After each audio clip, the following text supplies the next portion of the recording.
Drop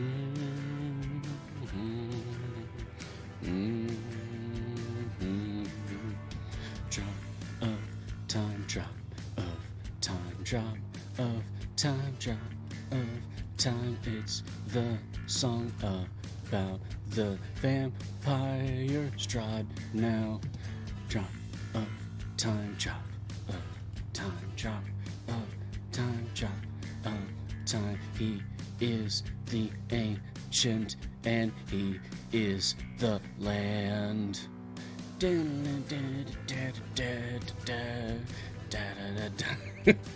Hello, Star Chaser. Welcome to your doom. Not really. We have some leftover questions from yesterday, so let me see if I can get through these. Puritan74, if you put more gain in, will it give you her highest ever gold find? This is referring to my run yesterday morning. Yes, it would. So I look forward to doing that. Softlock, is there a character who gets stronger based on the birds and or rats you click on in the background? No, not yet. Maybe one day. That would be nice. Actually, I poked the devs about it, being like, hey, wouldn't it be cool if distractions mattered instead of not ever mattering? So maybe, one day. Deccan creates, question the potion stacking. Is it additively or multiplicatively? Wow, that's one of those like super basic questions that I don't actually feel confident in my answer to. I was going to just say additively, but I don't trust my gut on that. Schmendrix, if you use Blythesmithing contracts on characters with green gear, are those upgrades wasted if you get a purple piece after? No, it's not ever wasted. You will inherit your item levels onto the higher quality piece of gear. Alex Byrne, what does being stunned do to your character? Turns them off. They can't act. Their abilities don't apply. Xanthfan, are there any upgrades that boost click damage everywhere? Any upgrades that boost click damage everywhere? Like global blessings or global patron perks that just make your click damage more effective? No, I don't believe so. There are Mojon core nodes that cause enemies to have less health, which effectively makes click damage and all types of damage better. It's like an inverse thing, but nothing that I think directly just upgrades click damage. Also called spell damage, by the way, if you didn't know that. They're interchangeable. Professor S, how far do I go putting levels into Hue before I start going for Briv?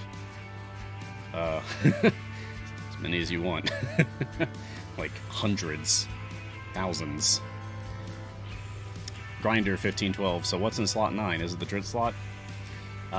Yeah, slot 9 is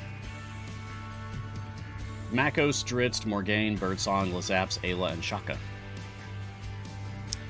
Alex Byrne, are there reasons why we cannot repeat variants? Sometimes I would like to do so. I always found it strange that you could not do so.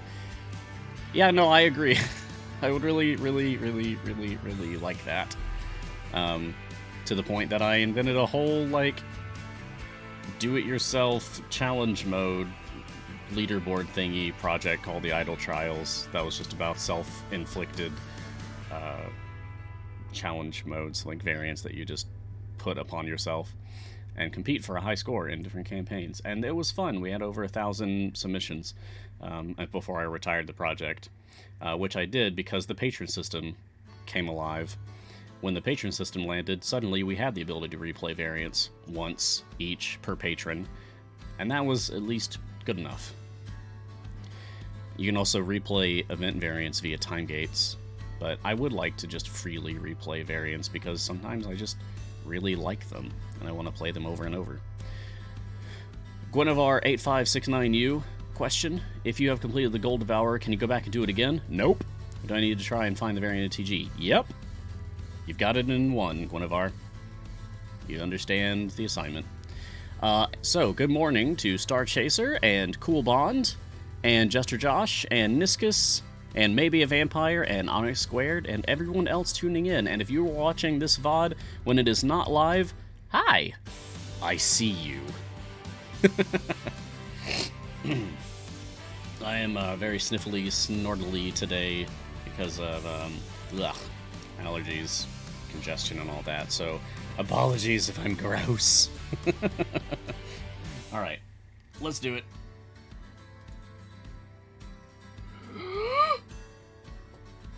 Greetings, champions, and welcome to Mars Guiding Hand. I am Mars, and this is Untitled Chapter of the Forgotten Realms, a free-to-play, officially licensed Dungeons & Dragons formation strategy video game from a codename Entertainment. On this show, we take a look at the latest content, discuss strategies, and answer any questions that you may have about the game. So get cozy, grab a drink, and join me for a little while as we talk about all things Idle Champions. Today is Tuesday, January 18th, 2022. And on today's episode, we are going to be continuing to talk about Midwinter, Year 5, with the return of Talon, the return of Morgaine, the debut of Rust, and just all of the intricacies thereof. So, what's up? Today's tea, before we dig into this, is spicy masala chai from Zest Tea. Says black tea, cardamom, cinnamon, clove, and ginger. Cheers. I'm gonna be straight with you. Not the best chai I've had. I wouldn't even say, like, top 10. But it is, in fact... Oh. I had in-game chat open. Let me get rid of that on both of my games. So I've been monitoring chat now. Let that sink in. And also just hanging out in there talking to people, because it honestly is good. I was keeping people apprised yesterday of my attempts with the Gold Devourer variant. You may remember yesterday morning we began the Gold Devourer variant. Now I've still got it going on over here in Party 3. So, I'm going to jump over there to show you what's happening, and then I'll jump back over here, because this is the one that matters.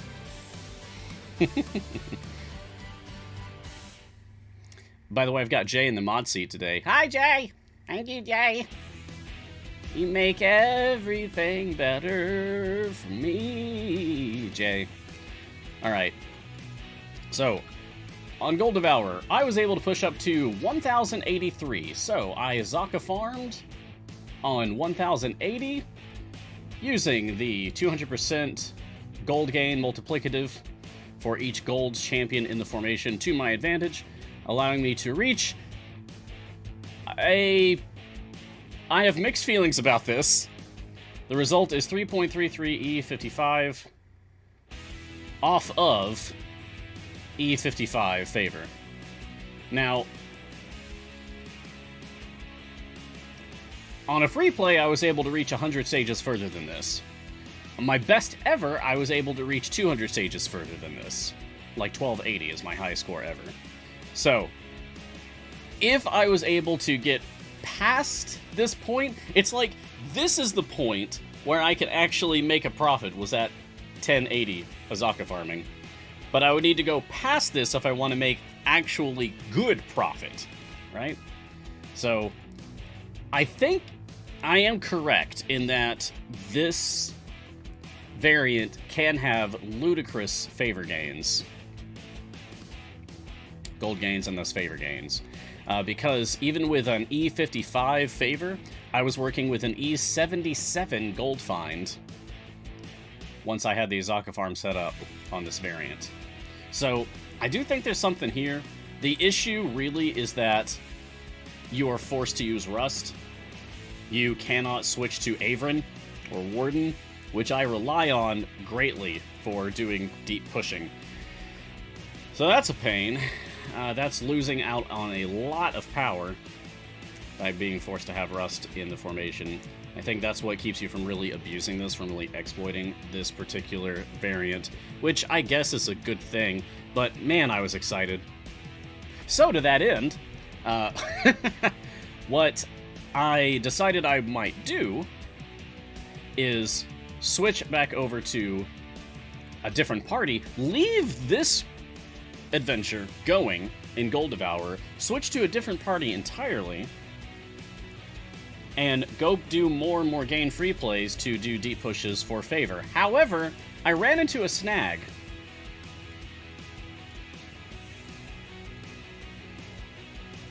Sean, why?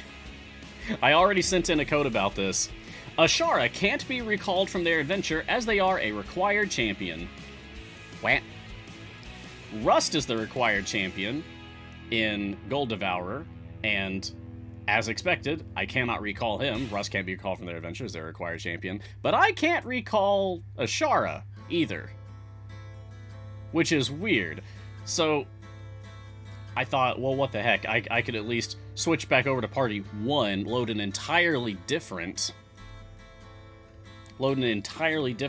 adventure, and then try to put Ashara there, and then pull Ashara from there back to Party 2. Nope, that doesn't work either, so I don't know. I see everyone is enjoying the code today, because episode number is 111, so the code is just 111.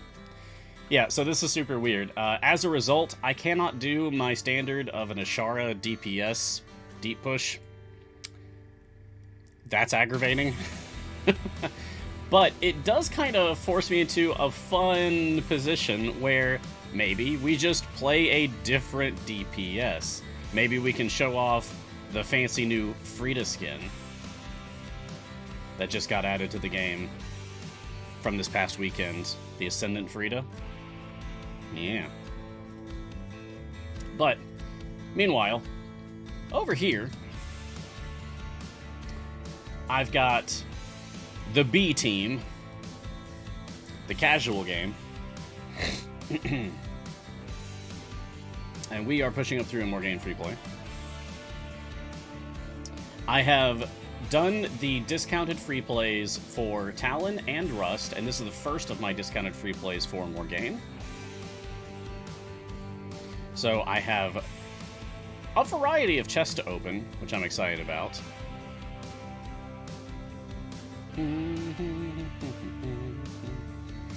Coolbon asks, Morning Mars, did my formation help? Accidentally fell asleep.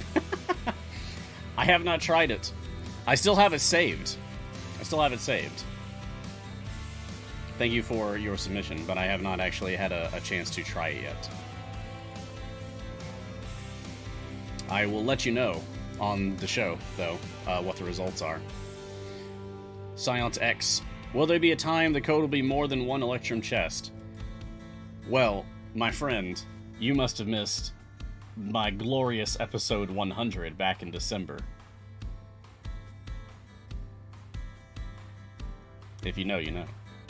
Yeah, I had a very special code for episode 100 of my show, which was that we gave away a Storyteller chest, an Electrum chest, and also a Potion of Polish on top of all that. So yeah, we do occasionally. In fact, once upon a time, Electrum chests didn't exist, and we just gave out like lots of different things: gold chests, event champion specific chests, supply chests. But we realized, like, we have a lot of shows. We should probably just have like one type of chest that's like the default. Maybe it's like lower value than other chests that we give out, but also like still special because there's no other way to get this type of chest. So yeah, Electrum chest, and it can give gear for any champion, even event champions.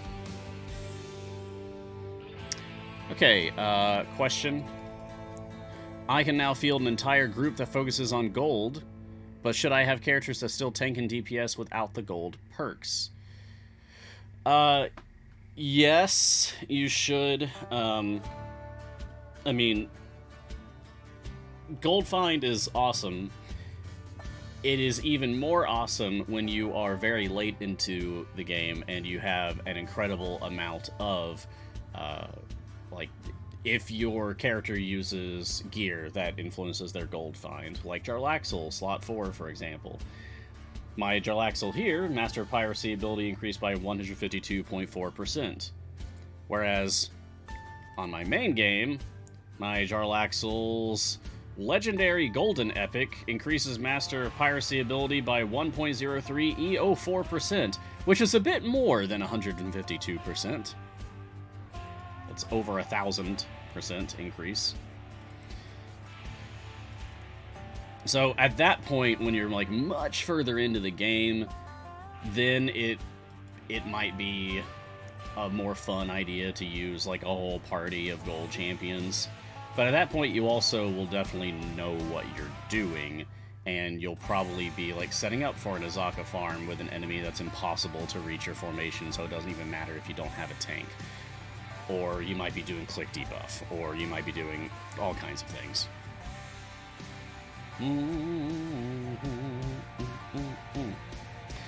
Oh, Infinite Monkeys asking, who is that behind Havi with the hammer? I don't recognize the skin. Ah! So that is Humon with the Hammermon skin. Hammermon skin that came about as a little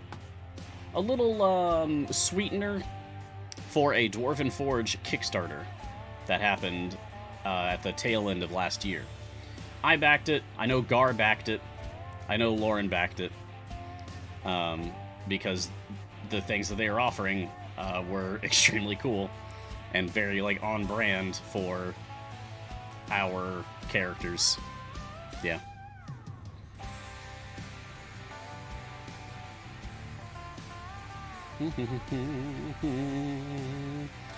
Aotog, good morning or afternoon as it is for me. Can purple gear come from silver chests? No. Or does that only come from gold chests? That only comes from gold chests. So you can open up as many silvers as you want. You might get shinies.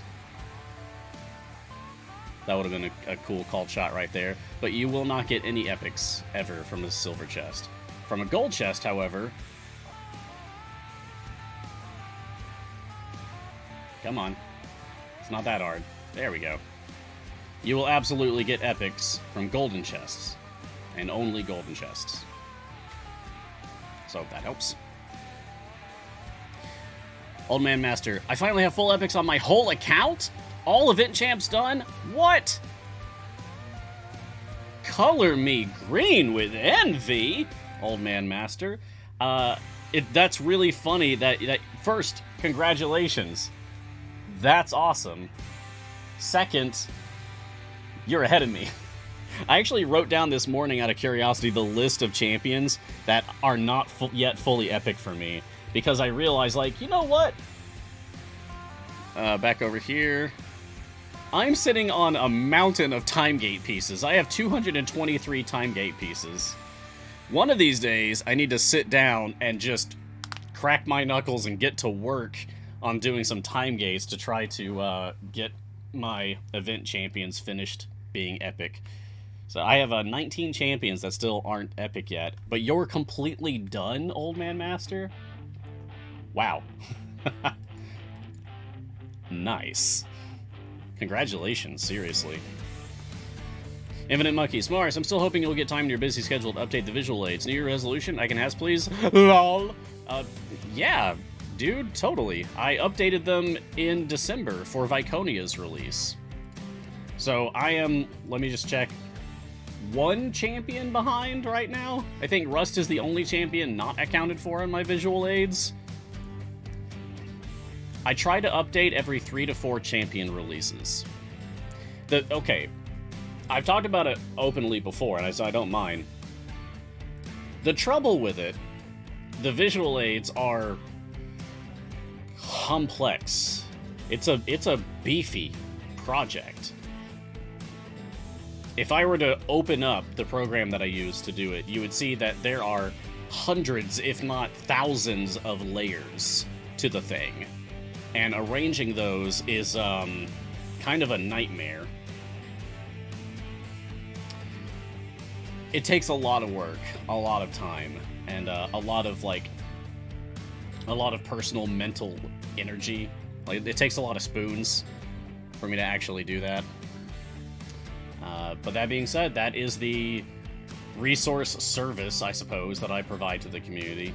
I do some other, like, smaller things, like managing the automatic time gate thread on the Reddit. But that is the major thing that people rely on, is the visual aids. And that's my thing. So, yes, I will be continuing to update it. Just not, like, every single champion release, because that would hurt me. Doorbell streams. Hey Mars, you never did fix your HAL code entry to include 16 character code info. Yeah, I know. It's something that we talked about. The rest of the team seems fine with this as it is. I think I actually would like to redo it, though. Because, two things. If it was just the one, if it was just the one thing, the 16 character code entry, I would let it go. But I do want to redo it to mention the 16 character code entry, but also I want to redo it to mention exclamation marks. Because that's something that, on the mod side, I see people confused about a lot. People will just, like, very quickly copy and paste straight from Twitch chat over into their game. But when you just, like, double-click the phrase to copy it, it won't catch the exclamation mark at the end. So we've started putting in, like, note, the exclamation mark is part of the code in the Nightbot code command when there is an exclamation mark.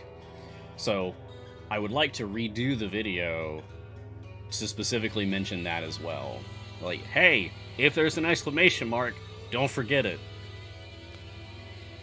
Or any other special characters. Yeah.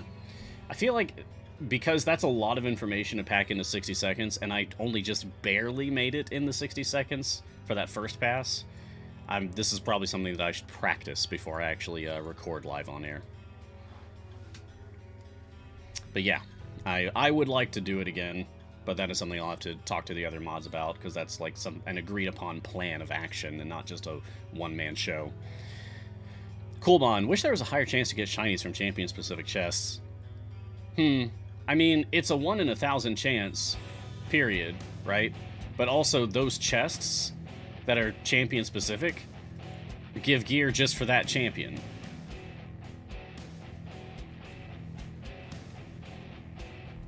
Instead of, like, 94 different champions. So, while it is still the same shiny chance of 1 in 1,000, you are drastically reducing the champion pool in those chests. So it does give you better odds, except that, of course, it is harder to actually acquire champion-specific chests. So, I don't know. Maybe if we reach a point where there's 1,000 champions, I mean, maybe. See y'all in 10 years, right? Something like that. Maybe if we reach a point where there's 1,000 champions in the game, at that point, maybe it's just like a break-even point for getting shinies for champion-specific chests versus standard chests.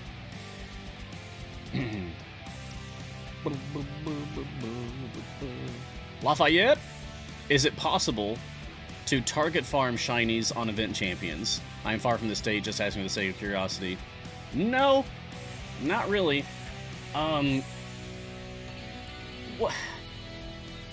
Yes, but it's not pretty. Essentially, you would just want to open a time gate for the event champion you want to shiny farm, and then you go as far as possible, because you'll get a silver chest at every 100 stages per unique time gate opening. So, like, for me, I can get 11 or 12 silver chests for an event champion that I choose from a time gate. And that's nice, of course. But that's not, like, the thousands of silver chests that I might open up when I'm hunting a shiny for an evergreen champion. But don't discount the fact that patron chests, or weekend chests, or even electrum chests can also contain shinies. So those can certainly help you along your shiny hunt as well. So the answer is, like, technically, yes, you can target a certain champion, a certain event champion for hunting shinies. But it's not in any way nearly as efficient as hunting shinies for evergreen champions. Doesn't even come close. My advice, Just forget about it. Just play the game, and if you get a shiny, awesome. Celebrate that. But do not rely on that. Brennan McGee. Question, is it possible to get gold character chests doing the free plays and time gates you open with time gate pieces? In free plays? No. In the time gate free plays? You will not get gold champion-specific chests. Only silvers, and only at stage 100, 200, 300, 400, 500, etc. Until the end of time! And only once per time gate. Grail-shaped, is this a program available to us poor folk? Idle champions? Totally. Or do you mean the image editing software that I use to make the visual aids? Yes, I use GIMP, G-I-M-P. Because when I decided on some random day that, you know what? I want to learn some kind of image editing software. It was still in the heights of my depression, and I was completely broke. I would have had, like, I don't know, less than $100 to my name at the time. So, yeah.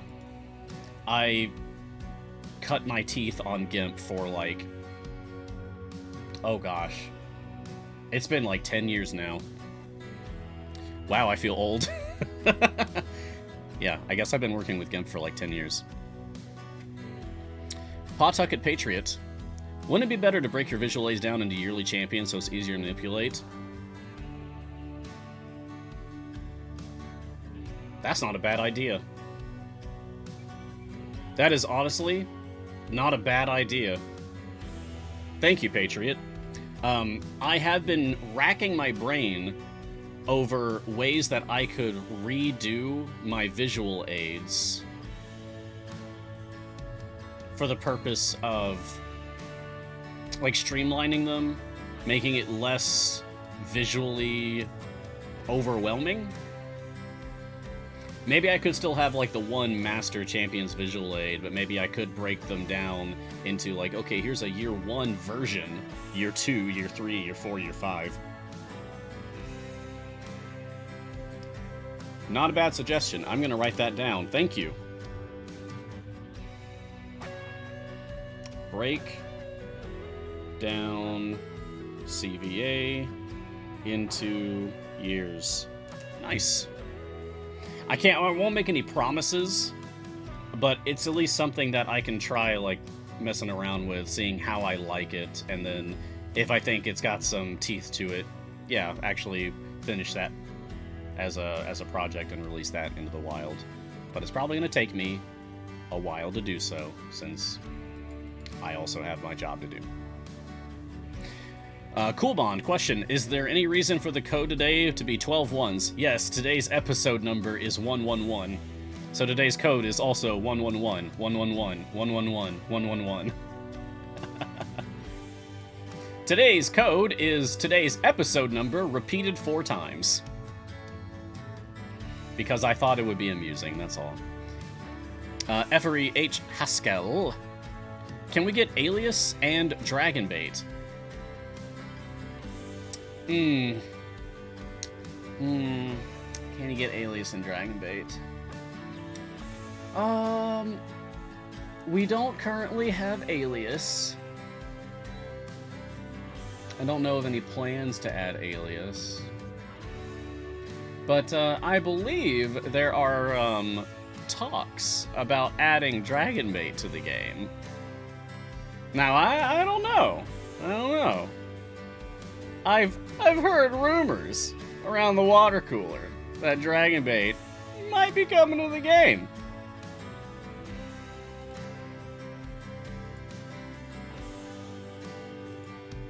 I don't know.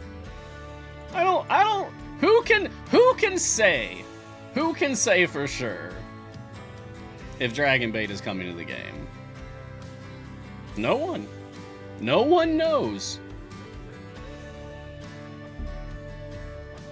Yeah, surely not. They would never add Dragonbait to the game. Wait a second, I don't feel supported by that answer. I'm just trying to have some fun. For people asking, is Alias a misspelling of Ayla? No, Alias is entirely their own character. Read a book!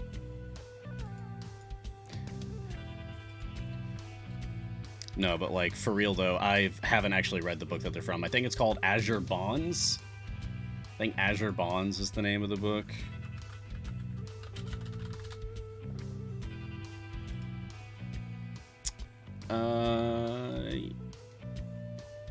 Yeah, right on the cover of Azure Bonds, you can see Dragonbait and Alias.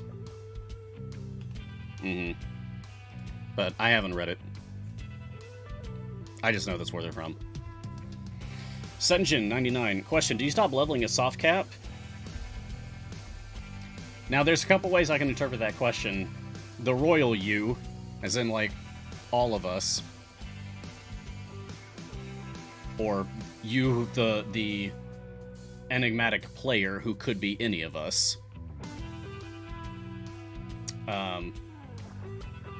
Maybe. Some people probably stop, some people don't. Yeah, do you or can you? You can level beyond the soft cap.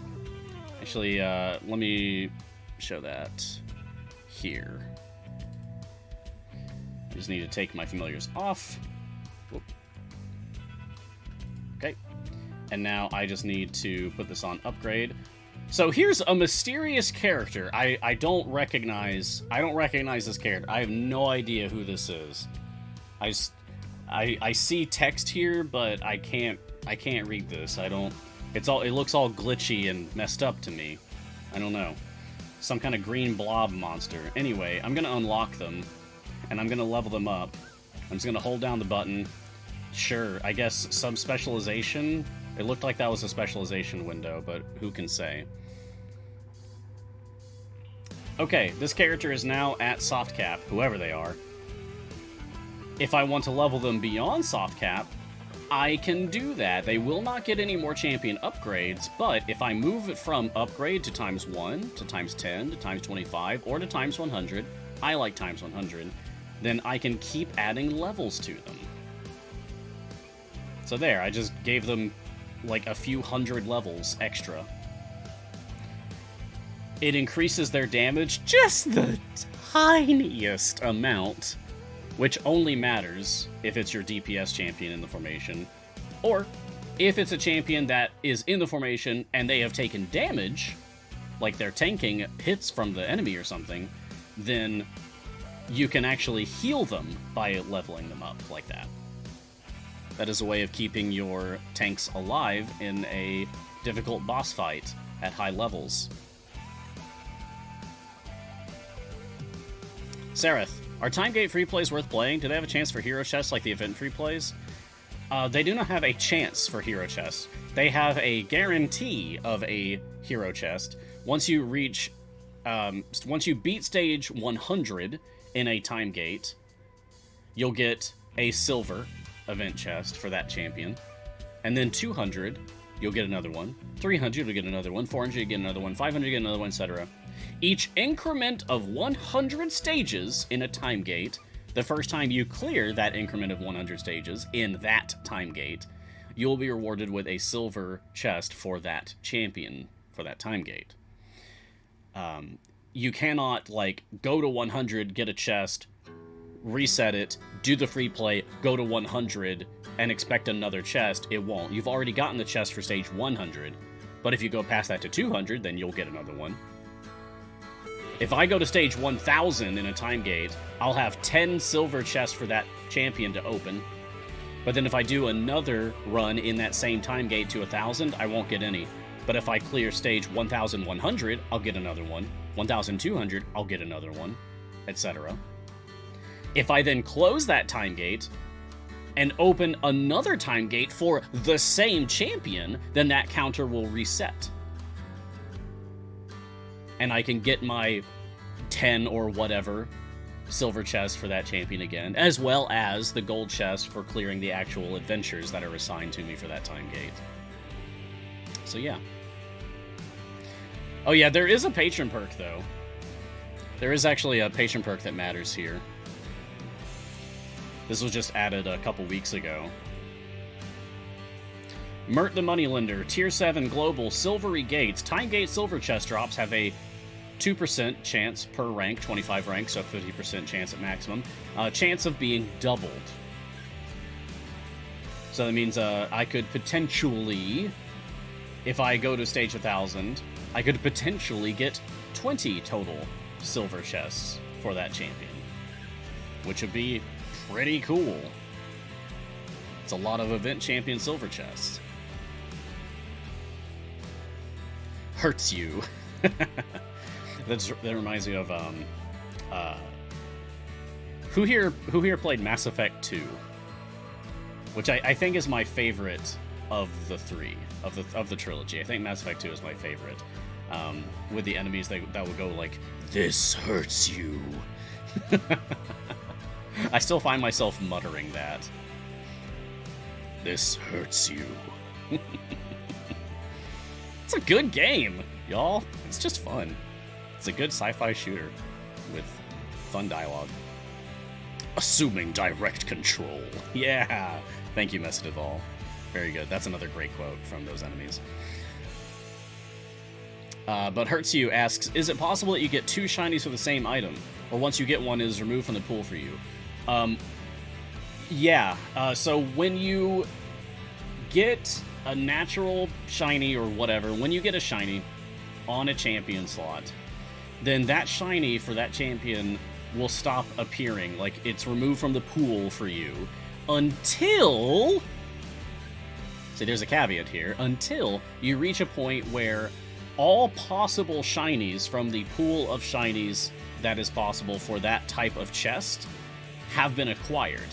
At which point, you will then be able to get duplicate shinies.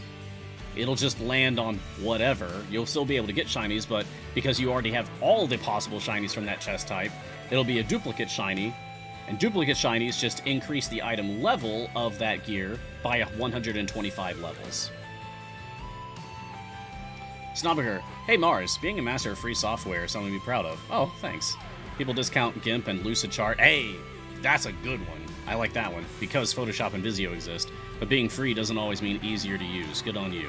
Thank you. Oh yeah, no, there's, yeah, my partner showed me Corel, which is better. It's got a lot of features that I wish GIMP had, but it's also like, at this point, I've been learning GIMP for a decade, so it's very difficult for me to move to a different program. Like, I'm too far gone. Go on without me. Leave me to rot. Yeah, thank you, Snob. I appreciate your kind words there. Yeah, I shouldn't put myself down for using free software. I mean, OBS is free software, and that's what I use to stream. So this whole show is brought to you by free software.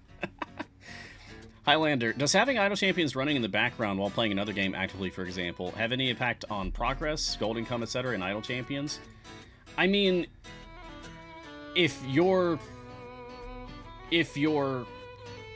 system that you're running the game on is potato, then the game will not perform as well. I know that in the past, it was pretty obvious when the game was not running at the same speed as you might be accustomed to. Because you could, for example, you could put a potion on that lasts like 1 hour, and then like minimize it, put it in the background, open up a bunch of other programs, like make everything run more slowly, and then come back several hours later and your potion is still going. So there's definitely some weirdness there. But I mean, they've definitely improved on the game over time, and it's been a while since I've tried that. I also have a much better computer nowadays than I did before. Before Guiding Hand, I had a terrible computer.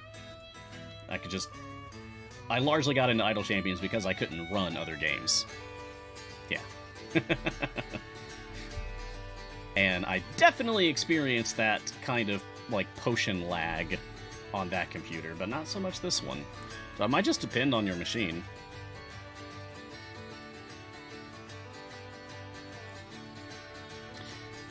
Eotog, I get that there is much joking about Dragonbait, but since I don't have this hero and I have no idea about his history, I don't get the jokes. Knowing about this character and knowing their history has nothing to do with the jokes. In fact, I'm not sure what the origin of this joke is. The joke simply is that there is some contingent of people in our community who refuse to acknowledge that Dragonbait actually exists in the game. I don't know how that started. I mean, I've been here this whole time, but for years, but I don't know how that joke started, who started it, or why, but it's definitely caught on. They were even joking about it on Griddle Champions on Friday. But knowing about Dragonbait, like how he works, where he's from, his history, that has nothing to do with the meme. So don't worry about it. I've explained the entire joke now. That's it. It's just some people think that Dragonbait isn't real. End of joke. Jester Josh. Question, why can't Human be used in the Tomb of Annihilation variant form ranks when Warden can be in any slot? Oh. Form ranks, is that the gender? Is that like the gender per column one? Like male characters go in these columns, female characters must go in these columns, but Warden, being non-binary, can go anywhere. Is it that one?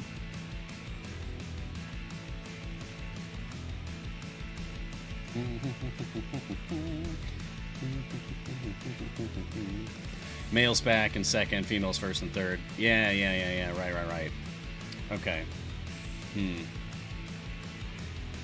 Yeah, I guess C&E must have just decided that Human is male. I guess because there's 2 male kobolds in the stack and 1 female kobold. So Human is like... I don't know.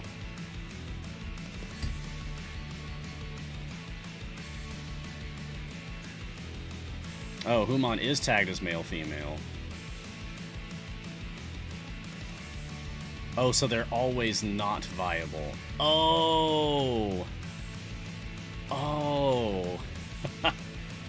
Okay.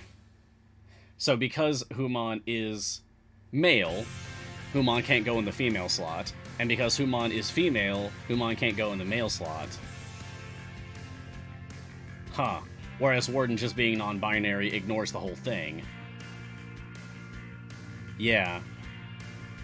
Okay, that's interesting. I'm gonna mention that to people later. What's that? That's that called form ranks. Okay, I have made a note. That's interesting and weird, Jester Josh. I'll look into that. Maybe get an answer.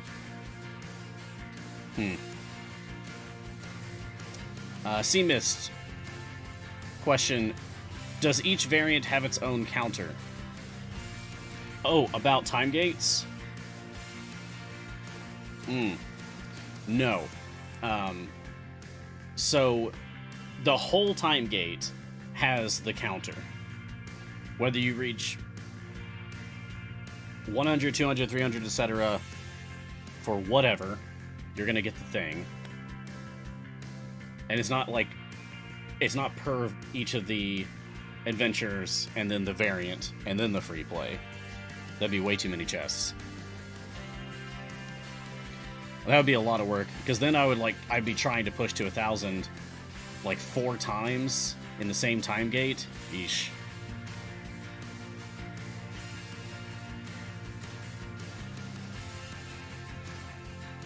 But yeah, it's, I see people asking about the pancake waffle thing. No, I turned that word filter off.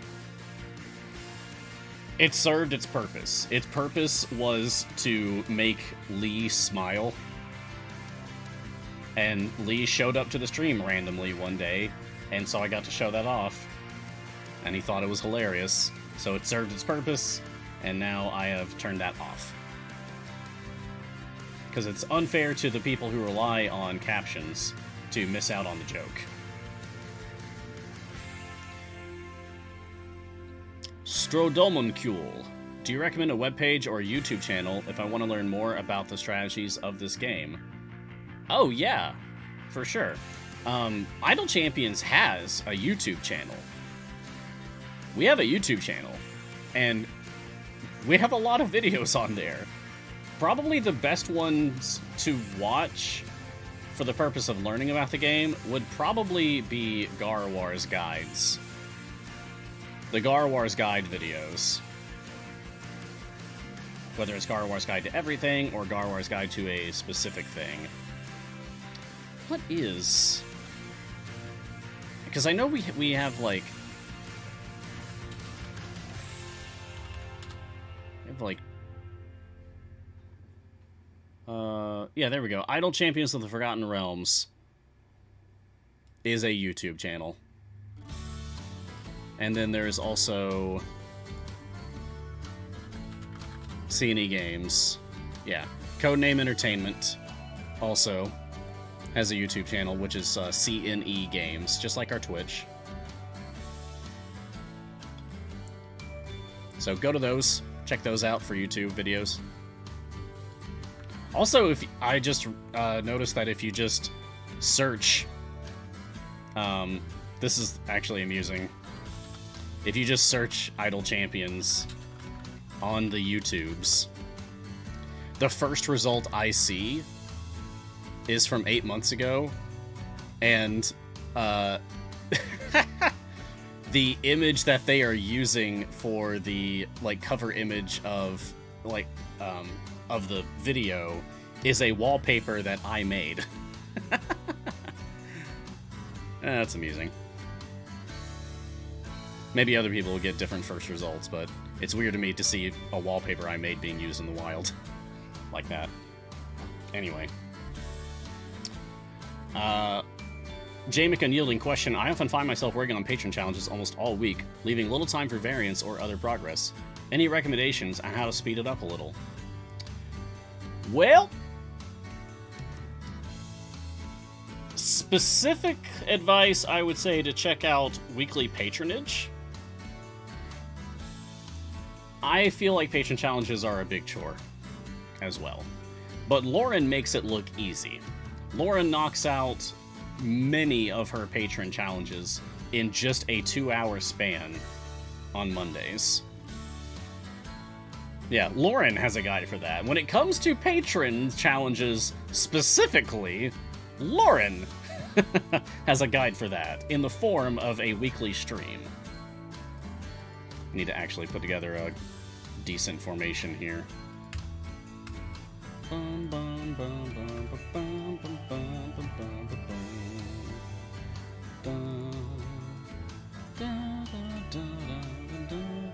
Just a moment while I set up this formation.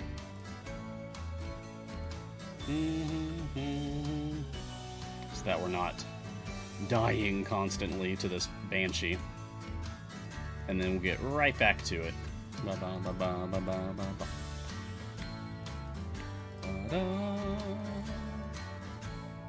I'll take Moonbeam. Rust Reloaded. Cool. Okay. Now they'll be good to keep going now. This is really exciting. I only have one champion to go to be able to split the party. Just got really lucky with all the events having started just before Yorvin's release. It just happened to be that all of the events that we've had have given me exactly one champion in each of my slots. There is Hitch from the newsletter. I picked up Zorbu from the Free Time Gate weekend between events. And now I only need one more. I just need a slot 1 alternative, and then I can split the party. So we can split the party very soon on stream. That's going to be exciting to do. I just got to think about who I want. Spoilers, it's going to be Deacon or Kira. Or Turiel.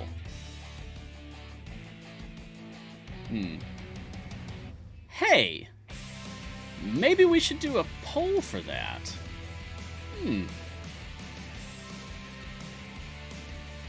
Not right now. But later. Later.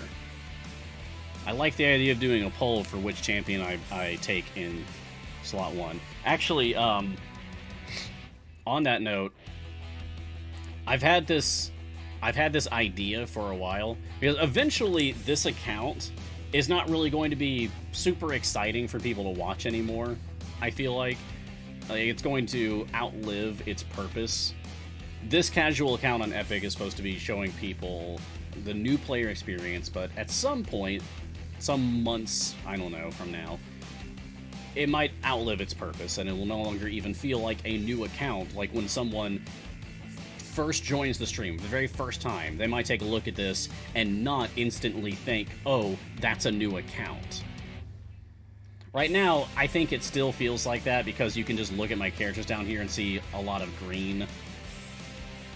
But when it's like mostly blue or blue-purple, then at that point, people might glance at it and be like, oh no, this is a fully formed account now, no longer new. So at that point, I might want to start fresh again. And to that end, I've been thinking of maybe the next one, maybe the next new account run I do. What if we did like a hive mind thing? Like a brain tank thing. Maybe we all make decisions together. Like I poll chat for the things that we do. Like champions we unlock or routes that we go for campaigns or whatever. And it's still something I'm workshopping in my head, but I feel like that could be fun. I try to pride myself on audience engagement on this particular show. Today's code is too hard to write.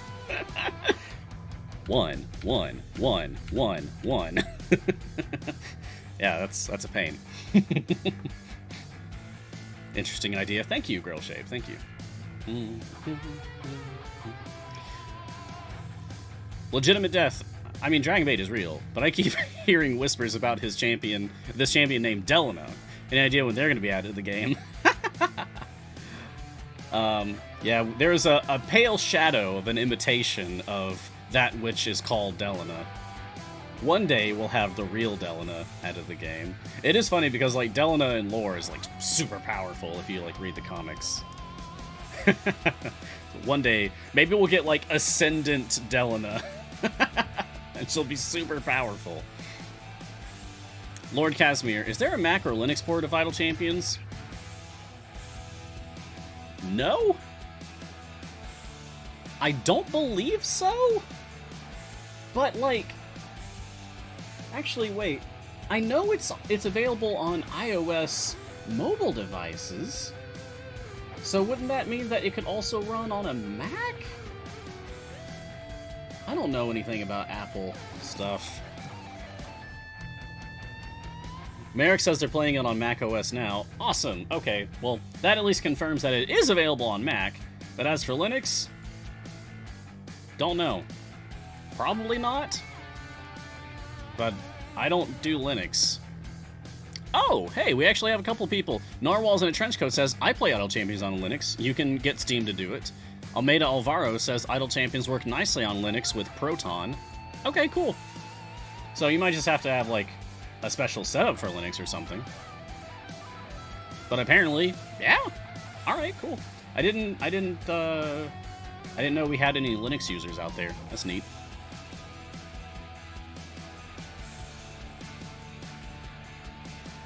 I've worked several IT jobs now, but every time I sit down to try my hand at Linux,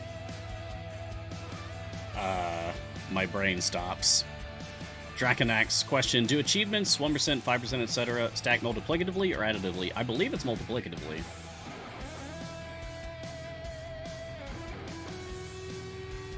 Back over on my main game, you can see an example. 565 completed achievements for a bonus of 9.09 E04% increased all champion damage. So even if 565, even if all of these were 5% achievements, and the vast majority of them are not, they'll be 1% achievements. But even if the vast majority of these were 5% achievements, then I have a calculator. 565 times 5. That would be if it was additive, it would be 2,825% bonus, but it's not. It's 9,090 something percent bonus. So I believe it's multiplicative. Maniac Clown, how do you generate the captions anyway? Oh, I actually have... What is it called in OBS? It's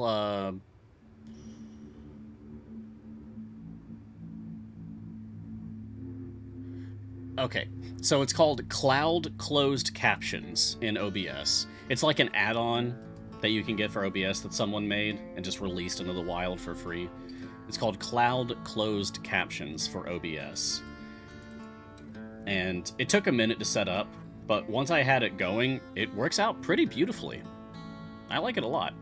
From what I understand, it uses Google captioning to actually do its work, but it enables it both as like a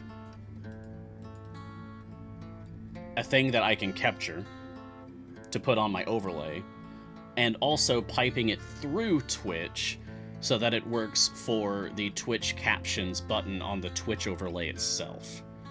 So it does both simultaneously. That's why I picked this one, so that you, the viewer, could have options for how you choose to consume these captions. Another question, Mars, do you have a favorite character? Yes, many. I have different favorite characters for different reasons. By the way, I'm turning this free play into a deep push. I'm already at 1.50 E10 favor, and I'm going to go as far as I can. Do I have a favorite character? Yes, I have many. It is very difficult for me to choose just one character that I love so much more than anyone else in the whole game, because there are 94 characters in the game currently, and constantly growing. Every 3 weeks we get another one. Do I have, like, a best-in-slot character? Yeah, for sure. But then that also delineates down further between different roles. Like, there'll be a speed character that I really like in slot 1, Deacon, versus a support character that I really like in slot 1, or Kira.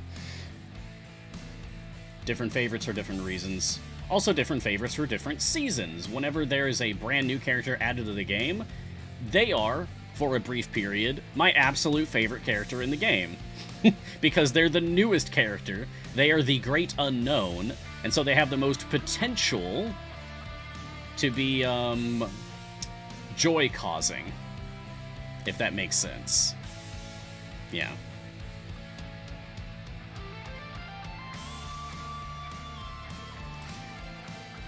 That being said, characters that I think are the bee's knees include, but are not limited to... Let's just go slot by slot.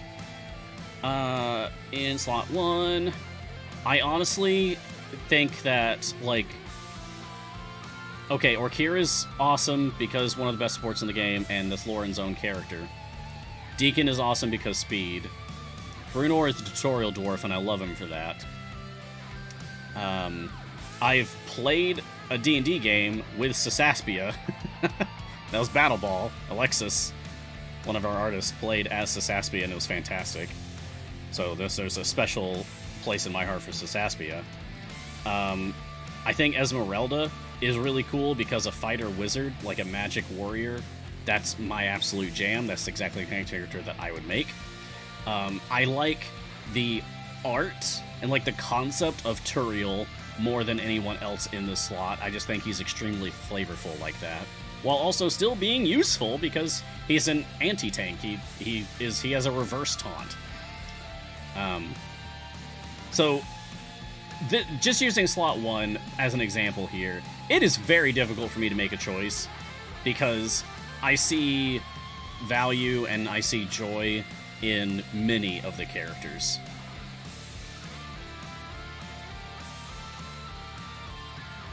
Yeah.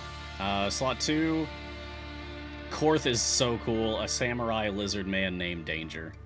I'll never get over that. Talon is exceptionally cool. I would use Talon much more if I wasn't an Ashara DPS main.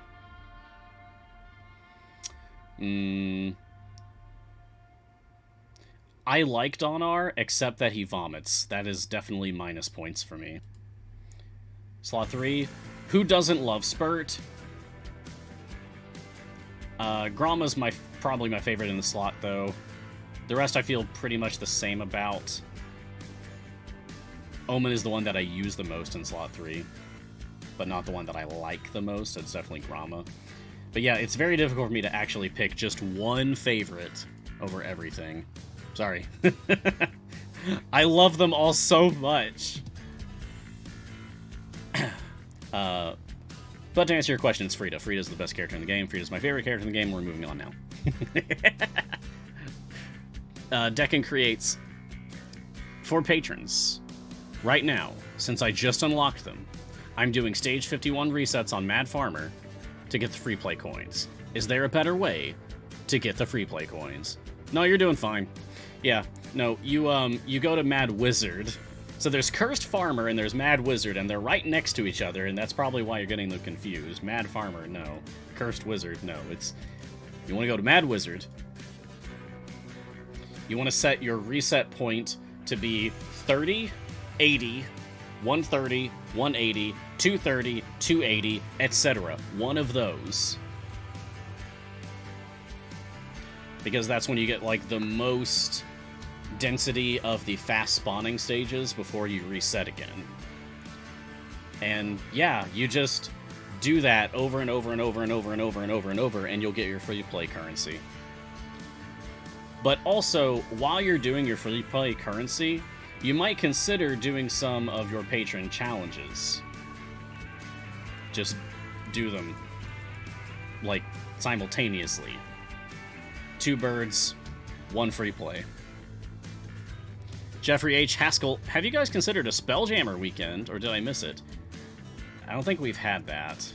Spelljammer confirmed. I don't think we've had Spelljammer weekend in the game anywhere. What would that look like? I mean, I guess we would get like a cool sci-fi looking treasure chest, but what characters would be... I mean, Minsk and Boo. That one seems pretty obvious, but what other characters would be buffed, do you think, in a Spelljammer weekend?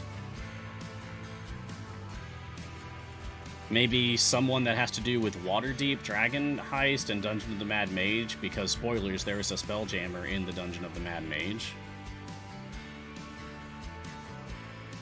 I'm not sure what other characters would have anything to do with Spelljammers specifically.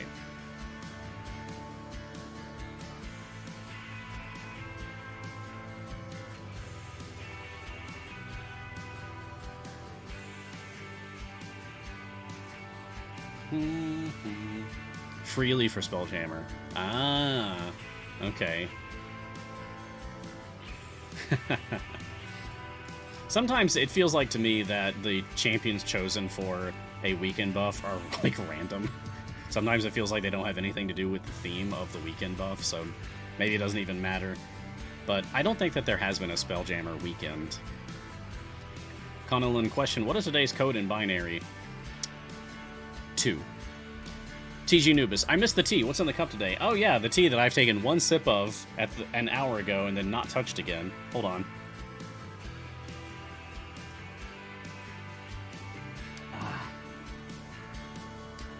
That's better. Half the cup gone now. Today's tea is masala chai, spicy masala chai from Zest Tea. And I've got it right here. I've got the bag for it right here. There you are. Spicy masala chai from Zesty. Black tea, cardamom, cinnamon, clove, and ginger. I like it. It's not bad. It's not great. But it is a chai, and I like a chai. That's it. I don't really have, like, a lot of, specific things to say about this one. Dan Robotman, is this a known issue, or should I put in a ticket? Secondary party has been running for 220 areas. I've only gotten 7 gems. Nothing in journal. 220 areas, only 7 gems, nothing in journal. Have you switched to it? Have you switched to your second party? To see what it's given you?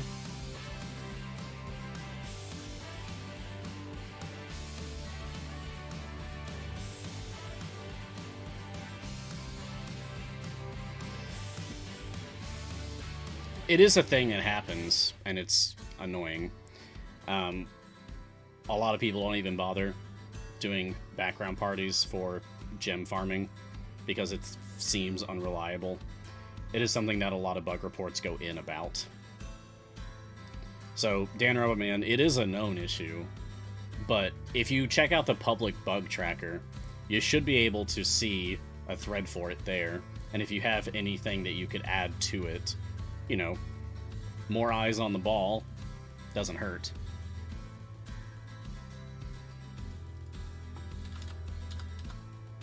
Just a moment, production end thing.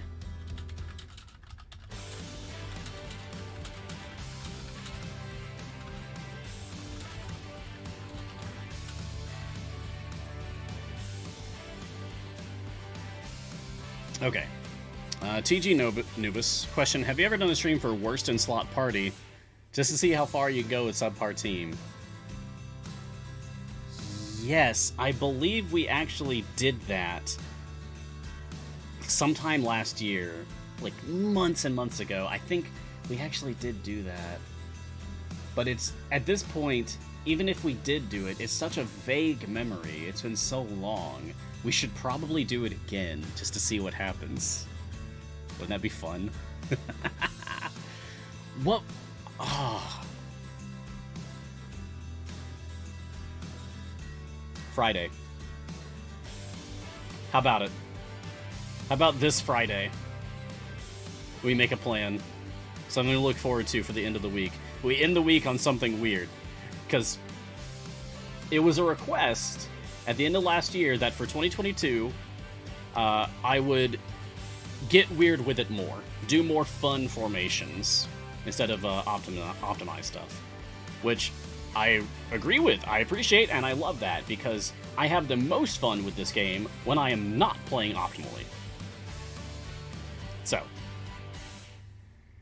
how about this Friday, we actually try to, and let's work together to do it, okay? I'm gonna ask y'all, like, strategize with me for trying to intentionally create the worst formation we can.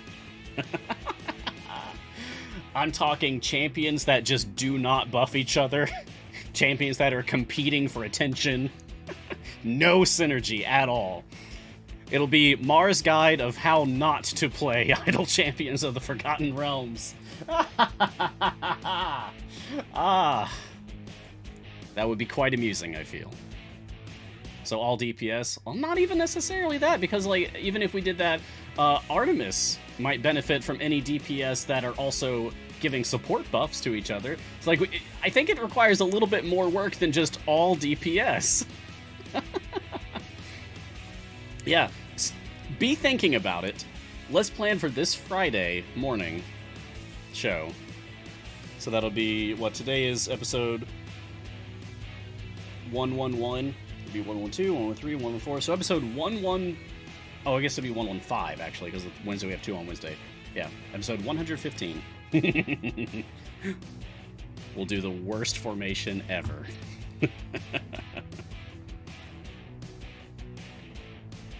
Worst form ever Friday.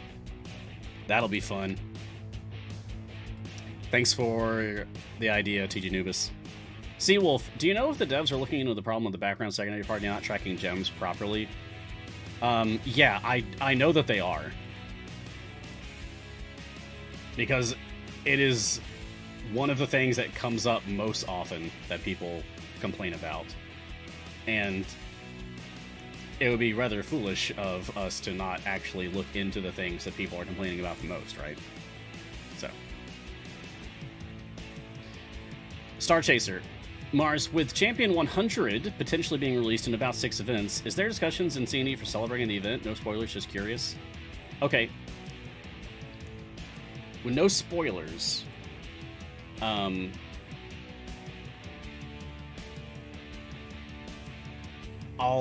say this. As long as plans don't change, because of course anything can happen, right? Like something gets delayed, or plans don't work out, whatever. Things have to be like shuffled around again. So as long as nothing changes, right now, I know what champion number 100 is. And it is special. That's it. I think that's safe to say. Yeah. I don't think there's anything else that I can say. And beyond that, there's also not much else that I even know. I know who that champion is, and I know that it will be special.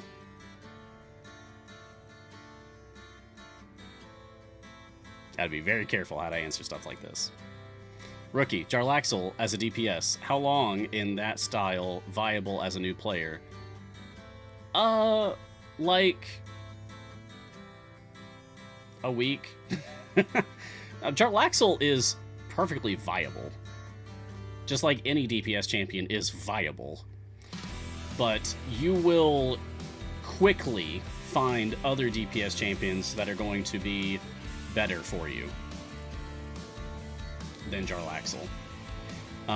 Minsk is kind of the go-to next step up for a new player as far as DPS goes.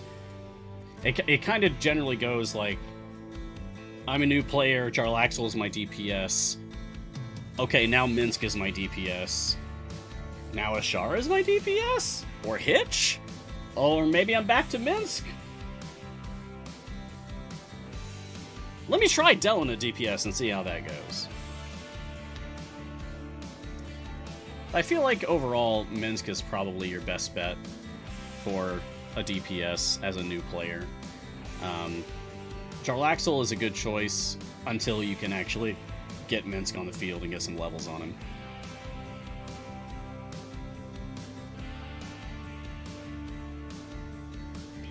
Colin Rollins, does anyone who has Whittle's skin ever use her without it? I tried to do so the other day, and she just looked weird. Oh, so using Whittle without the Ascendant Whittle skin. I like her default form better. I like the way Whittle looks more without her special Ascendant skin. So, yeah, I like Whittle without the skin. But it's partly because I wish we really did have more lycanthropic characters in the roster. We have one.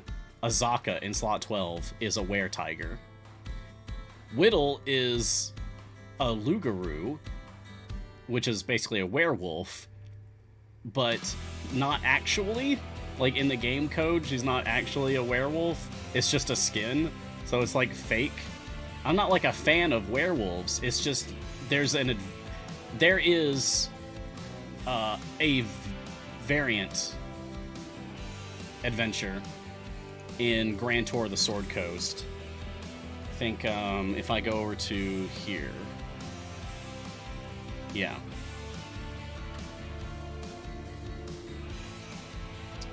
I think it's in Grand Tour of the Sword Coast. And let me turn that off. Here we go. Werewolves in the Mist, variant of the Mists of Ravenloft. Extremely powerful werewolves spawn randomly. These extra enemies drop more gold but have much more health and damage. Lycanthrope champions do 4 times damage to these extra enemies. There's only one. So this stings every time I remember that this is a thing, because it's like, that sounds cool as a special way to buff up particular characters to make for a different formation design, you know? Like, oh, I bet you never thought about using one of your Lycanthrope characters as a DPS. Here's a variant that specifically makes you want to use a Lycanthrope character as a DPS, except there's only one. So the fact that Whittle has a skin that makes her look like a werewolf, but she's not actually a werewolf, just kind of twists that knife more. So, just for that, just because that variant exists, I want there to be more Lycanthropes in the game. Ah. Adventures 55. How can I replay persistent buzzing? You can't. Except for patrons. So persistent buzzing... Nope, not you. Yes, you. Persistent buzzing... There you are. Is a variant of Beast Intentions in Grand Tour of the Sword Coast. So it's one of your very first adventure variants that you will play over in Grand Tour of the Sword Coast. A random or giant fly spawn with every enemy wave. These extra monsters do not drop gold. And it has been discovered by the community that this is useful for certain things. Like, for example, Zorbu farming. This can be good for Zorbu farming, for getting beast kills, because flies are beasts. They're kind of cute in a disgusting way. Once you have completed this as an adventure variant, you cannot play it again until you have unlocked patrons. For each patron that you have unlocked, you can replay any completed variant one time per patron. So once you've completed a persistent buzzing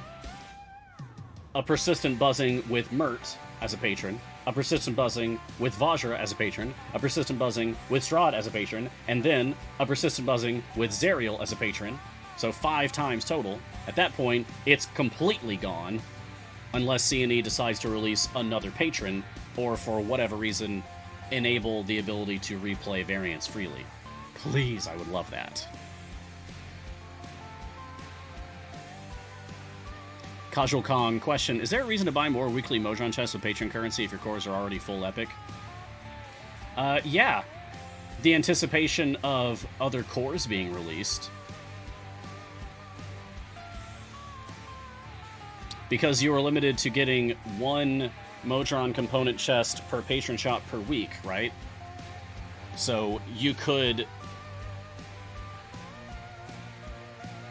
stockpile Mojon chests ahead of time, or even just to go ahead and open them for that matter, to get more components, in the anticipation of one day having more Mojon cores, so that then you'll have more pipes to put on the new core. Otherwise, I mean, if your core is already full epic with the pipes that you've got, then yeah, there's no other reason to worry about that. Cool Bond question, who are considered worst in slot? Oh, we're going to talk about it on Friday, aren't we? That's a question for later. This is a surprise tool that'll help us later. Or however that meme goes. Mikey Jr., Friday code has to be worst in slot, exclamation mark. It might be. It might be. Don't even try it right now. Because we make our codes just like minutes before a show goes live, so even if you tried that right now, it wouldn't work. But that would be amusing. It would be amusing. Brennan McGee, wasn't there a Nurse Champion coming out? Yeah, the Nurse Champion is out. I've had the Nurse Champion for months. Many people have. The Nurse Champion is available via a promotion with the Nerds Candy Company. If you do !nerds in chat, you'll get a link from Nightbot that'll take you to the website so that you can learn all about it. It's basically like, go buy a specially marked package of Nerds Candy, and then put a picture of that, of your receipt for that, up on the website, and then we'll send you the code. You'll get the thing. Good job. Good job. Except not everybody can buy Nerds candy because maybe it's not available where you live, like whatever country you're in. Or maybe you just have a really hard time finding these specially marked packages.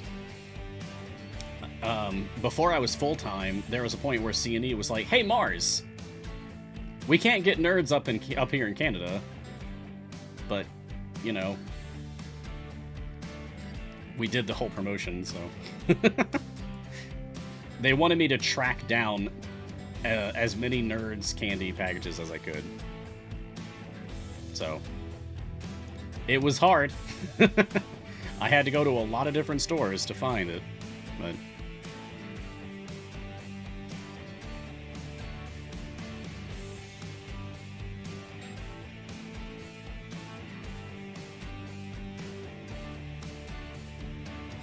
Burlog AG. Hey, how to unlock familiars. I'm new.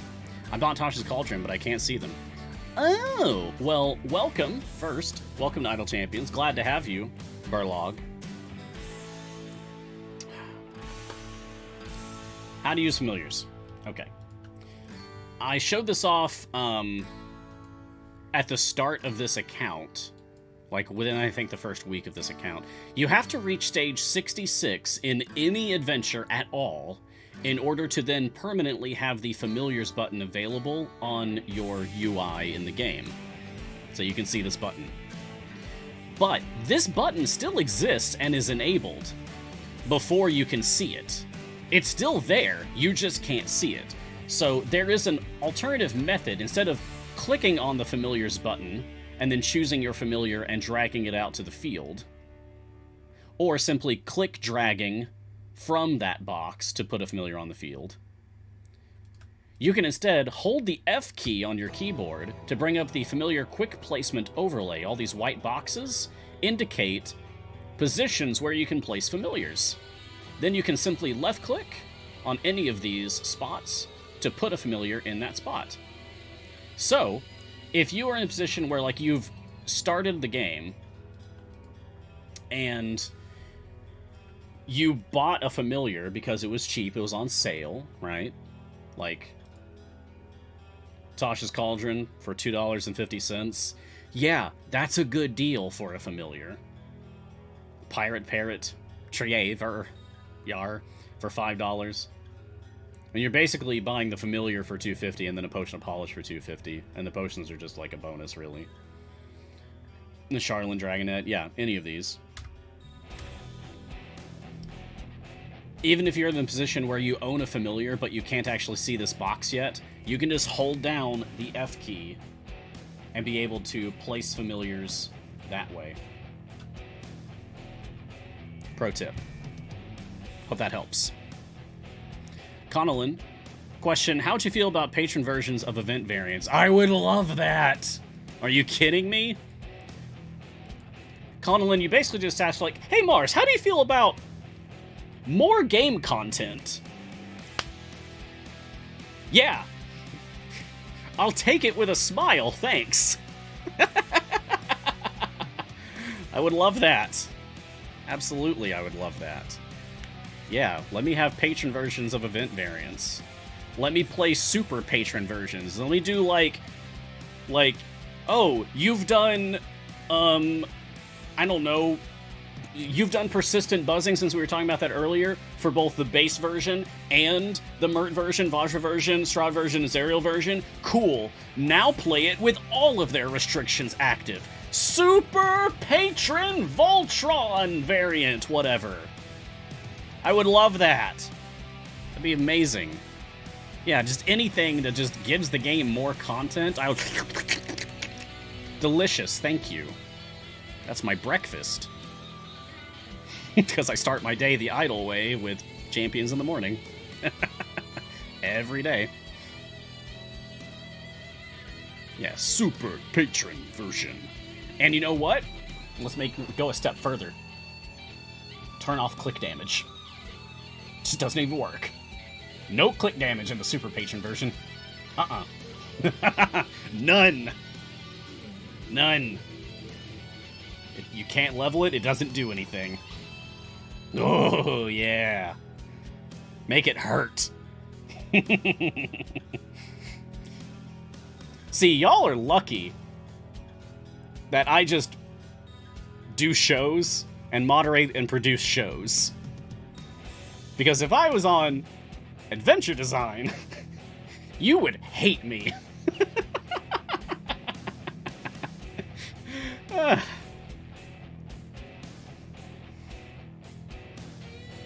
I see Garwar in chat. Hey Gar, what's up, buddy?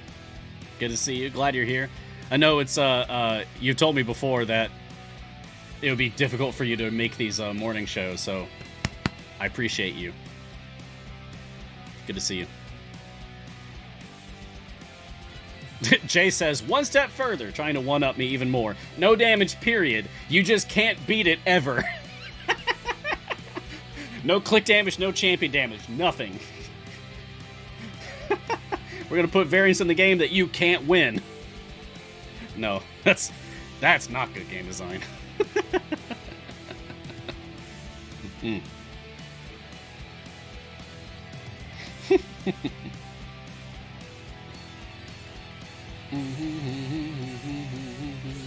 So, we are already through 50 questions.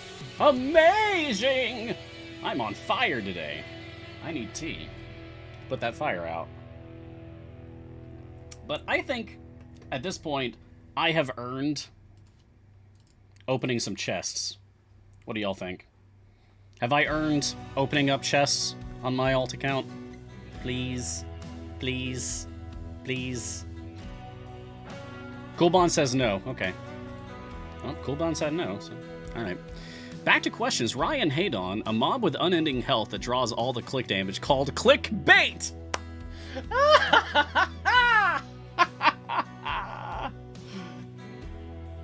Make it a distraction. Actually, make it a distraction. So that it just randomly appears. So that, like, sometimes, sure, yeah, no, sometimes you can do your click damage, but then sometimes a bird flies by, and all of your familiars just go, and just start attacking the bird. But the bird is invincible, and it can't die, so... Yeah, that'd be fun. Arankar, question. Should I go on a nitpick with a support ticket and inform the staff of a continuity error in Barovia's Kaboom mission? I mean, yeah, sure, why not? Worst case scenario, they'll just, like, add it to some error tracker that then will get fixed months later. Or they'll just say, like, hey, thanks, and that's it. Like, the worst case scenario is you put in a ticket and it doesn't get fixed. The best case scenario is you put in a ticket and it gets fixed. You lose nothing by trying to put in a ticket, right? So you might as well. It's not like it costs you potions to submit tickets or something. Boy, wouldn't that be weird. RedsFan73, Mars, whoever does the Forgotten Realms wiki, they added Valine as a patron even though she isn't in the game. Oh. Really? I mean, the Forgotten Realms wiki is not managed by anyone in connection to Codename Entertainment or Idle Champions. It is possible, though, that they just mean,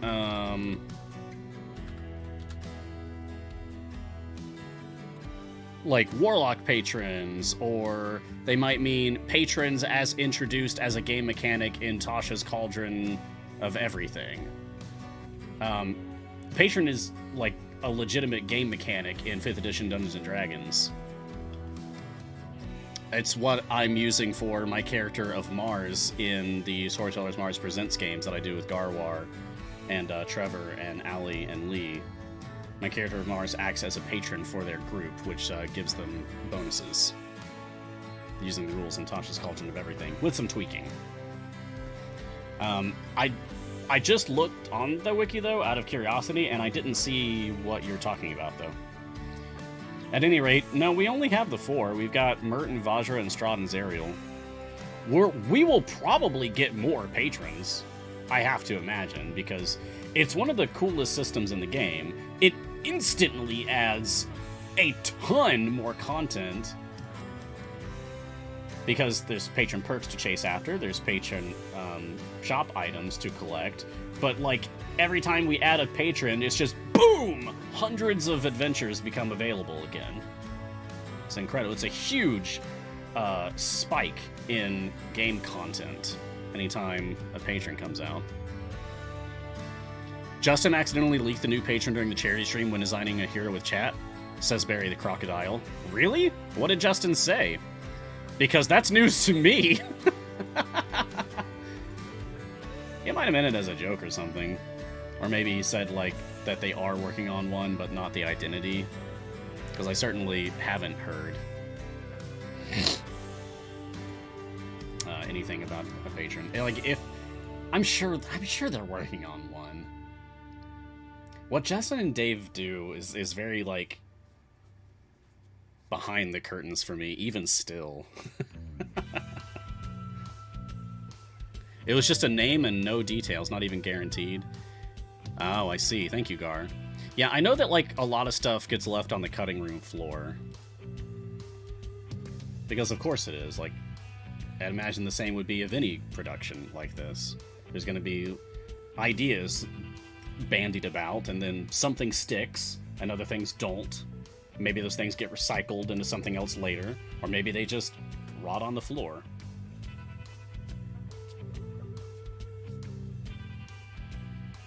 Oh, it was on the character design sheet. He quickly deleted it. Oh, I see. Yeah. Whoever it is, whatever it is, I'm going to be excited about it, regardless.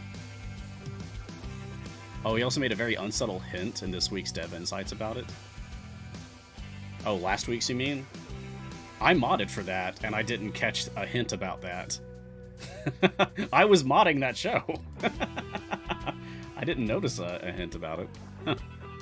Cool. Well, I mean, that at least feels like it confirms that they are working on it, so we're going to get another one. And that's exciting enough for me.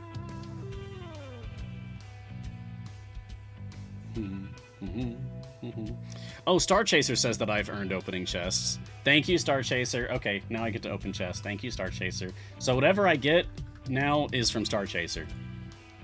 Alright, let's just do 17 silvers, because I'm still hunting blues. Hey! Cool! I just reached 500 chests total for this new account. Neat! Okay, let's do Silver Talon. Alright, let's do Silver Rust.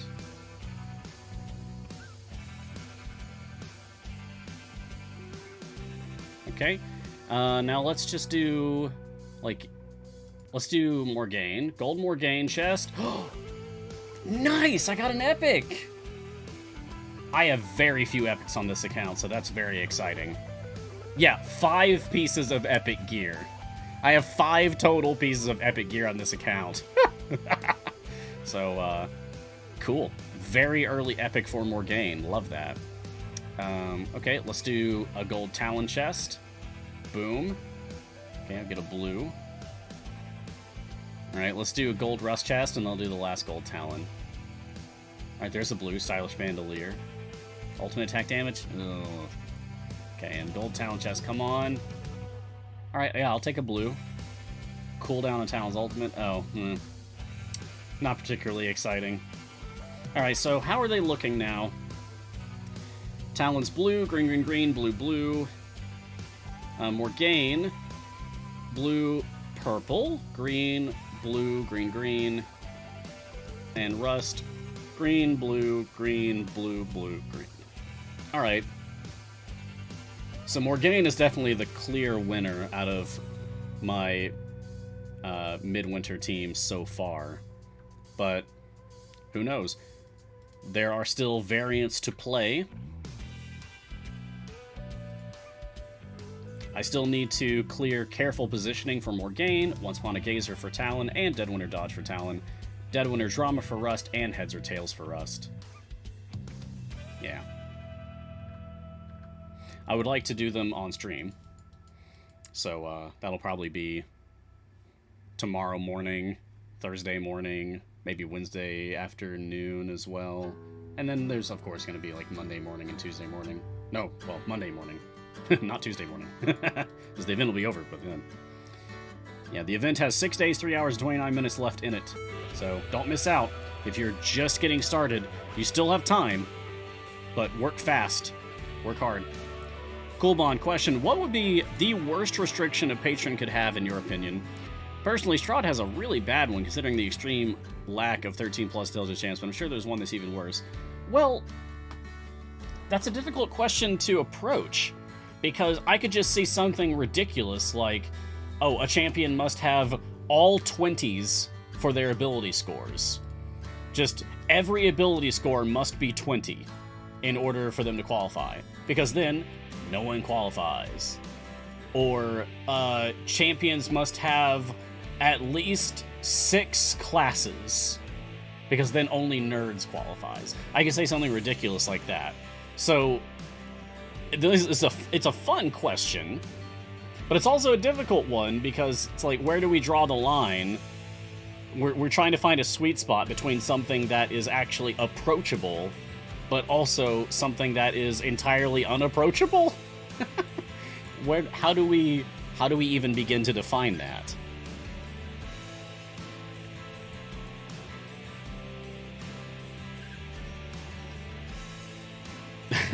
Patron restriction, champions must be a chosen of Mistra. Yeah, that's gonna be very few. Tough variant. Champion name must begin with Del and end with Na. Delona. Deluna. Old school druid that only permits true neutral champions. Oh. Who would you suggest for that, Christopher Scale? For only neutrals. Who would be a patron for that? Worst restriction for a patron, says Sketch, only werewolves. Because then it'd be no one, because Azaka's a were-tiger, not a werewolf. So even she wouldn't qualify. Oh, that's terrible. Yeah. That definitely goes in the realm of ridiculous. There's no way it would ever happen. Let's try to aim for what is something that you could see potentially actually happening, but is definitely the worst. Of all the possible things that could happen, what is the worst? Because something that doesn't even allow any champions, or only allows one champion, no, they would... Justin would never do that. Because then there's no point. There's got to be a point to it. Human only? Yeah, that would be a rough one. I mean, there's a lot of characters in the game that are humans. But there's also, at this point, a lot that are not. No stat below a 10? That would take out a lot of characters. Definitely. Like, you couldn't use Orkira. Orkira's intelligence is 8. No Orkira.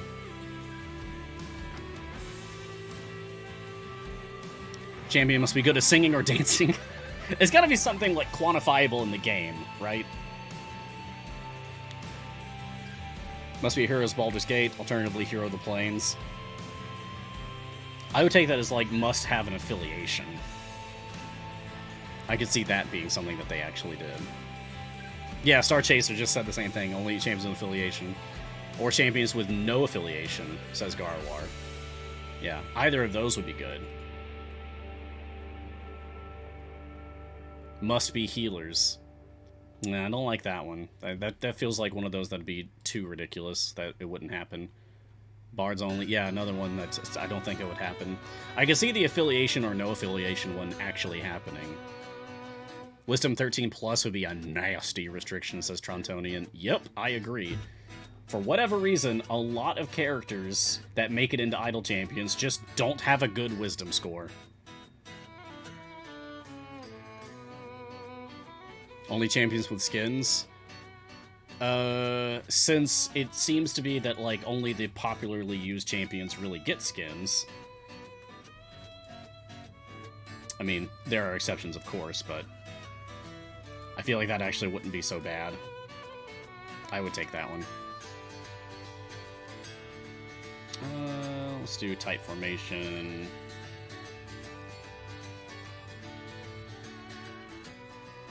Okay, back to killing things easily. Facial restriction, no affiliation champions, only go for... Yeah, that would be funny, because patrons, like, are trying to get you to be on their team, essentially, and if they only want people who aren't on a team, that is funny. Alright. I like the answers coming out in chat here, but I am gonna move on to other questions. Wraithies, Mars, I started a new Epic account myself. Nice! Have fun. It's only 4 days old. The visual guide would be super helpful in planning my time gates when they come up for free. Had E20 Gold in a free play for the first time today. Very cool. E20 Gold in a free play, and you're only 4 days into a new account? You've been playing very aggressively. I'm impressed. You know what? I'm thinking about it. It came up in conversation yesterday. Someone in the Idle Champions chat down here was asking, like, about Azaka, and someone mentioned that Azaka was actually really hard to unlock when she first came out, and I commented, like, yeah, from the day of her initial release, it took me 3 months on my main account before I was finally able to unlock Azaka. And now, I know from experience that you can start a new account and unlock Azaka in 2 weeks or less. I've done it. I did it, like, a year ago. And I'm curious, a year later, now that the landscape of Idle Champions has changed even more. If anyone is looking for a challenge, I would be so curious for people to run Azaka percent speedruns, essentially. Like, how quickly can you unlock Azaka on a brand new account? Free to play only. No premium purchases. How quickly can you start a new account and then unlock Azaka? My record is 14 days, but that was a long time ago.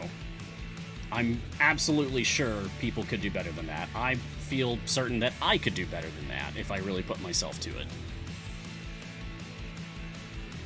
Oh, hey, Lee! Good to see you! Lee is in chat now, too. Nice! We got both Lee and Gar. Sweet! You're awesome, too, man. Good to have you. Now we just need Trevor and Allie, and we're gonna have the whole squad. Wouldn't that be nice? Thank you, Lee. Your presence made me smile. Oh, the waffles pancake thing is turned off now, by the way, because it served its purpose. Its purpose was to make you smile. So I've now turned that off. And Robo, yes, of course, we need Robo Goblin in here too.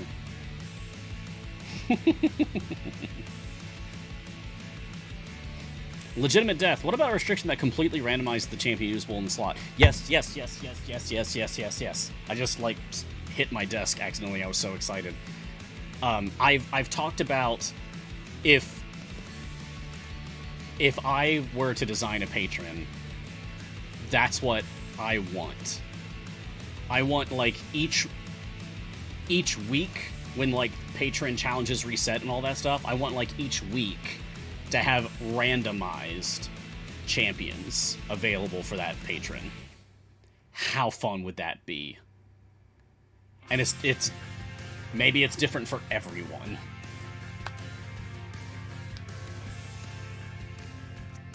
Maybe maybe to make it more fair, like, all of the core champions are available, but then you have, like, 2 random champions available in addition,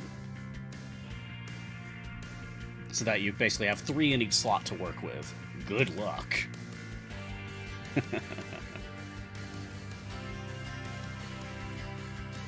Then you couldn't even make guides for that. Just be totally RNG. That'd be so much fun. The Grandolph. How about a height restriction? Tall only or short only? No. Because height's not quantifiable in the game, so I don't think we could do that at all. And also Grandolph. Hey Mars, I don't know if this is the place to ask, but I've seen some Reddit posts about Artemis DPS beating Ashara and or Zorbu. Is that for real? Yeah, it is. From what I've heard, what I've seen people posting about, but it requires investment. You've got to have a really good Artemis, and you've got to have a very full roster of champions who are also themselves very well equipped. But yeah, I have seen some truly impressive things that can be done with Artemis. I am considering... I'm not convinced yet, but I'm considering, because it's been a while that I've been an Ashara DPS main, I'm considering switching to Artemis DPS main. Because it would be a nice change of pace. It would also free up some more options for formation design for me. Like, I could use characters that I just couldn't before. Ashara relies on very specific characters to work as a DPS, really. Whereas Artemis also relies on very specific champions, but they release different champions, and that'd be a nice change of pace. I should really experiment with that more on stream, honestly. Arankar. Question. I just got to Talon Specialization choice on his mission where you can't move him. Which one should I pick? Let me switch over to my main game here. And get Talon. Level up the boy. Let's do a potion of specialization on Talon. Where are you? There you are. Right, so your choices for specialization for Talon: Pathfinder, increase the stat cap and damage buff of spot weakness by 100%. Additional scatter attacks, increase the slow effect radius and damage to scatter attacks by 50% multiplicatively. Or Reversal of Fortunes, which just reverses the effect of antagonist. So, if it were me, I would go Pathfinder. I would go Reversal of Fortunes if I'm trying to go for a specific DPS situation, like I'm trying to do an evil DPS instead of a good aligned DPS. But if I'm already working with a good aligned DPS, or a neutral DPS so that antagonist doesn't even matter anyway, I would go with Pathfinder, personally. And so I will here as well. Not that it matters. Alright, back to this.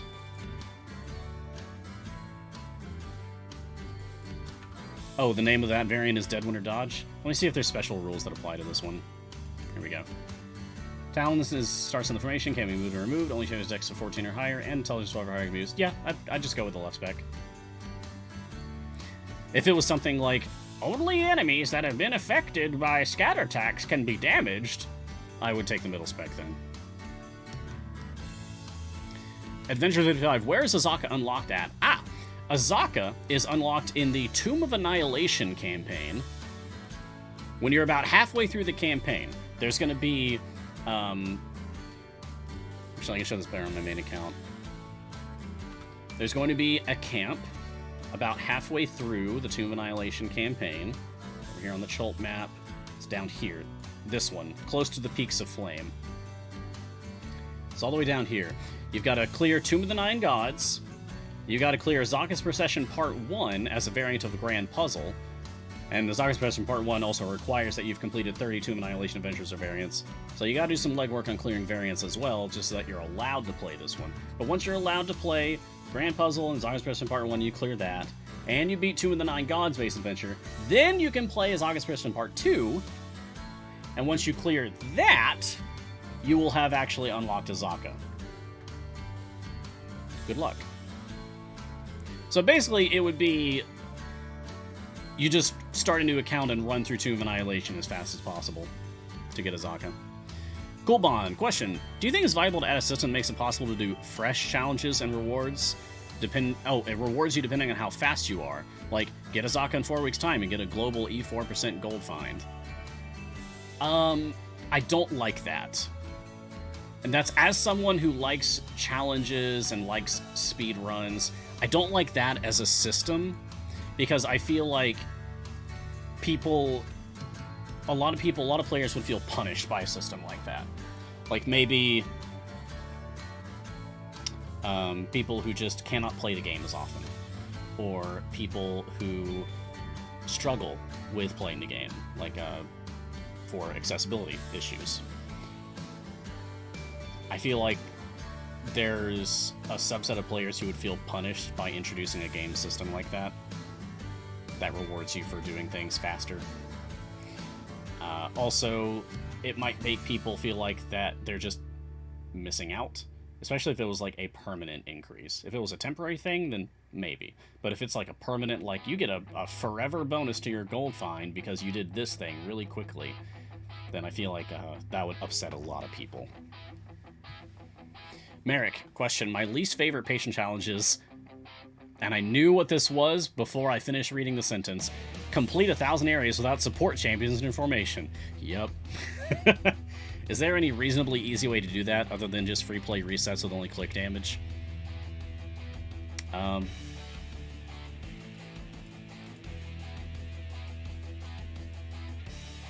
No, I would just do that. I would just do Mojon automation on Mad Wizard to some stage, and then reset. You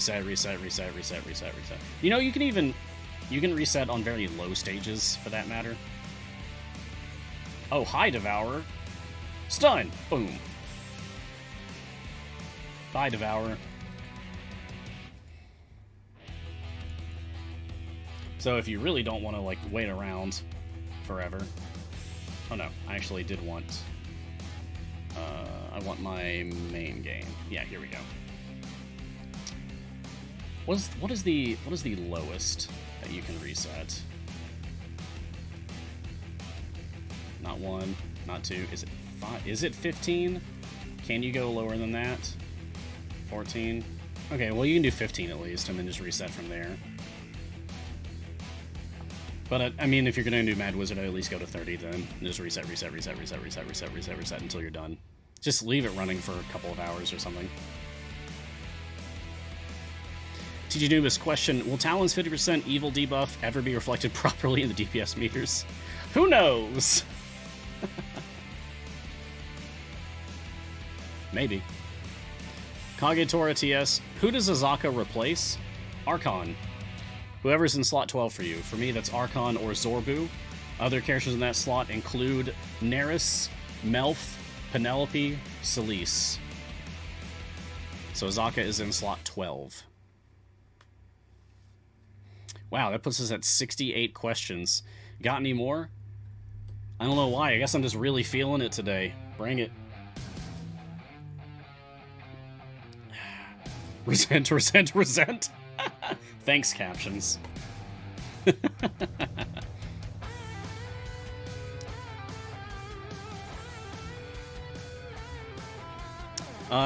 J-Dog, you want to end on 69?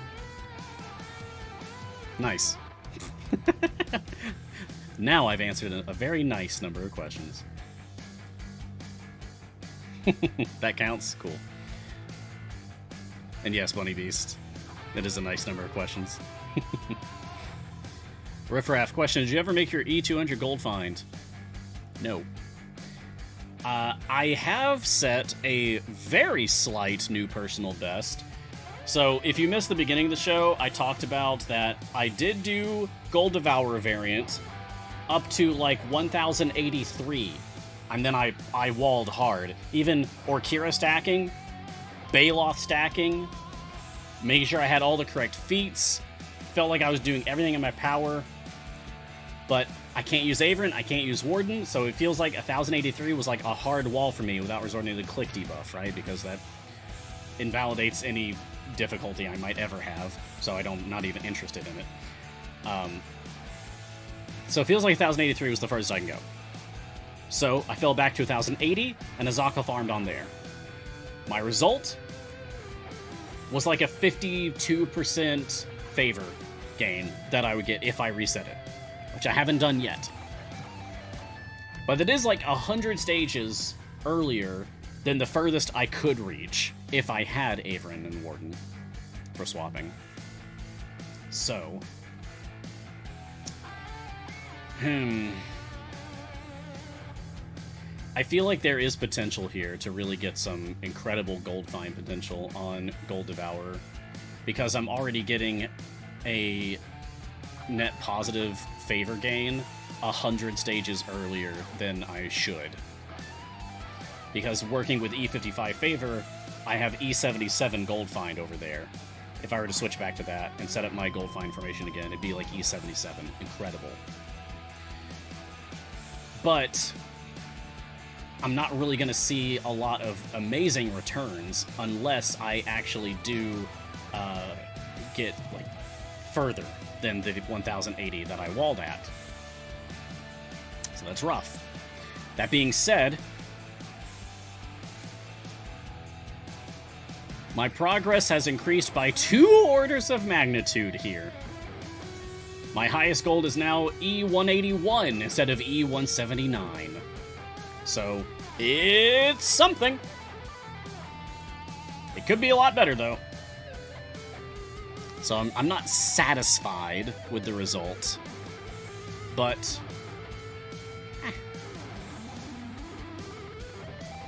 I've at least able to confirm that I believe it has some really good potential for gold finds,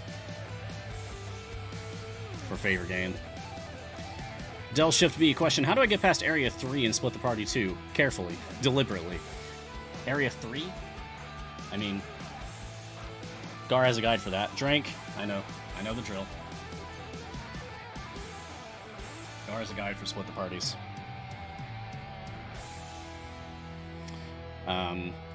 But it's the same advice I always give for the split the parties. Don't put all your eggs in one basket. Like, don't front load your whole formation. You don't need to put a body in every single slot. Just put in enough to work with. Mean Keb question: seeing that you have 2 accounts, what are some of the top quality of life things you recommend to balance between them? The top quality of life things you recommend to balance between them. I can take that in a few different ways. Do you mean quality of life suggestions that I might have for the developers to make the game better for both the new player and the veteran player perspective? Or do you mean quality of life suggestions from me to you as a fellow player for how to better balance your time and energy for playing multiple accounts simultaneously? Well, those are 2 very different questions, and I'm not sure how to interpret your question, Mean Keb. If you could clarify for me, please. Meanwhile, JDog2773, any thoughts on what we'll see tomorrow at noon? Nothing.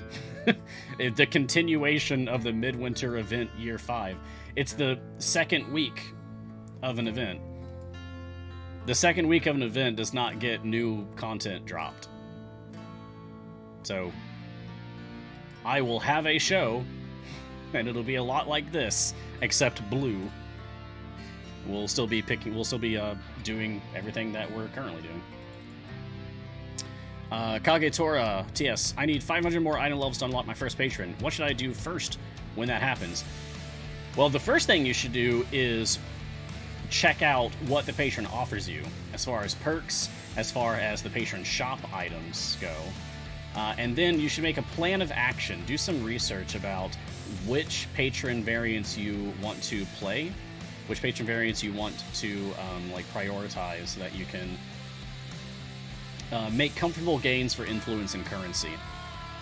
To that end, I would recommend checking out Neil's Reasonably Easy Patron Variants. Is a Google spreadsheet that one user made that is pretty useful to check out for making plans for patron strategies. It's a good one. But yeah, you should get the lay of the land and then make a plan of action. That should be the first things that you do. K. Malsum, basically do your homework. K. Malsum, missed the first part. What is the team to get the big gold find? So in Gold Devourer, you're just given a 200% multiplicative gold find gain for each gold champion you have in the formation. So like Rust is a gold roll champion. If you fill your formation full of gold roll champions, you're going to get a lot of gold gain because it's multiplicative bonus. But also, you might just fare better for using different champions instead of specifically gold roll champions. I noticed that for me, for example, putting Dritz in instead of Makos, even though Dritz is not marked as a gold champion, for me, with my item levels and values and whatever, like with my Jarlaxle, Master Piracy, Drow, putting Dritz in increases that, while also Dritz himself has a 100% gold find increase from Bounty at the Hall. For me, Dritz was a better plug-in than Makos. So do some experimentation. Start with an Azaka farming formation, and then shift some things around for gold roll champions until you find the sweet spot of whatever gives you the most gold gain in that variant. All right, last question is 76 from Mean Keb. Oh, this is a clarification of their earlier question. Yes to both. How to balance multiple accounts as a player first. The second, absolutely as well, balancing between new player and old 2-year plus. I find myself craving something like the heirloom system in other games. Okay, this is a very complex question. I'm gonna be nice to myself and to you, Mean Kev. If I answer this right now, it'd be like a throwaway answer because I have to pack up and leave because I need to be wrapping up the show right now. So what I'm gonna do, I'm gonna pocket this and I'm gonna make this my leftover question that I tackle in the pre-stream tomorrow morning. Okay? So come back tomorrow morning and I'll give you a much more detailed answer because I could devote like 5 minutes to this that way instead of 30 seconds. So, alright, I'm going to actually keep this one bold so that I can remember to put that in the leftovers for tomorrow. Alright, let's wrap up. Thank you, everyone, for joining me for this episode of Mars Guiding Hand. I hope to see you all again next time. That will be tomorrow morning, Wednesday, 7 a.m. Pacific Time. Check out all the other awesome shows that we have right here on the Cine Games Twitch channel. Coming up today, I see there's a rebroadcast of Garwar Guide, then Crusaders Weekly, Champions of Psychology, and then Bardic Inspiration. So check those out. You can follow Idle Champions on social media. Please join our community on your platform of choice. You can find me on Twitter at Ryan Blake Hall, but please call me Mars. Thank you to Codename Entertainment. Thank you to Jay for moderating today. Couldn't do it without you. And thank you, everyone, for watching. Really couldn't do it without you. You're the whole point. Wherever you are in the multiverse, stay safe, be kind, make someone smile today, spread a little joy. And until next time, look sharp! Bye!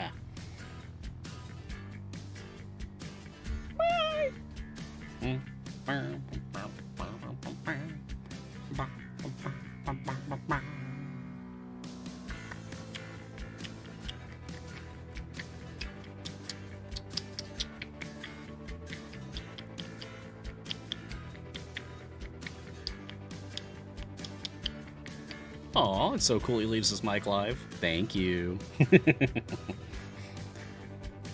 Just a little live mic as a treat.